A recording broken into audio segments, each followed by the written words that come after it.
Today's calmit19 story is Never Let a Dinosaur Scribble. Here it is. Never let a dinosaur scribble. So, I recently got a pet dinosaur. I know it's hard to believe, but it's true, and everybody keeps telling me to never let a dinosaur scribble. Why would anyone say such a thing? I mean, dinosaurs are so strong and powerful, so why can't they scribble? I thought if I give him just one crayon, what could go wrong? Well, I'll tell you. He took off running towards the wall. We don't scribble on walls, only on paper, I yelled. Thank goodness my dinosaur has a short attention span. Just before he was going to scribble on the wall, he noticed a couple of stones instead. He started to scribble on one of the stones, which was great, but there was just one problem. He really couldn't see the scribble at all. I could tell that he had another idea. He went to grab the paint. This wasn't going to end well. He got the paint. But surprisingly, it didn't make a big mess as I thought.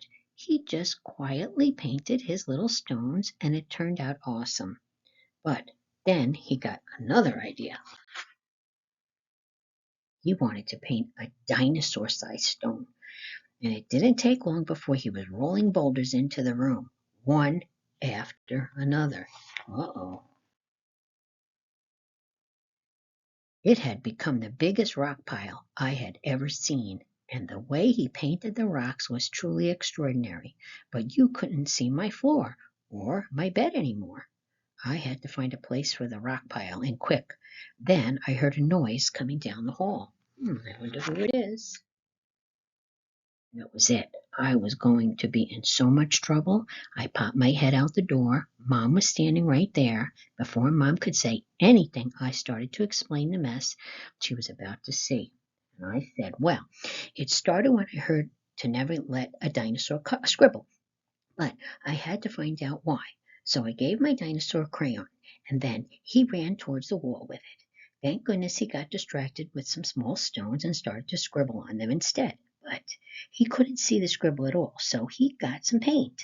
He loved it so much that he got bigger stones, giant ones even, and it made a big mess, and I'm sorry. Mom peeked around the corner and smiled. You didn't make a mess. You made some spectacular stone art.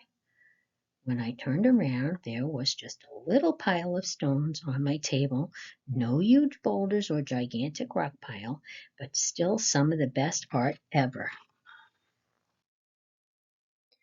All this time, people wanted to stop dinosaurs from scribbling. It could be because they try to draw on walls or make a gigantic rock pile. But if my dinosaur had never scribbled, he would have never learned how to make his amazing stone art. So the next time you hear never let a dinosaur scribble, just remember, all great art starts with a scribble. Even dinosaurs have to start somewhere.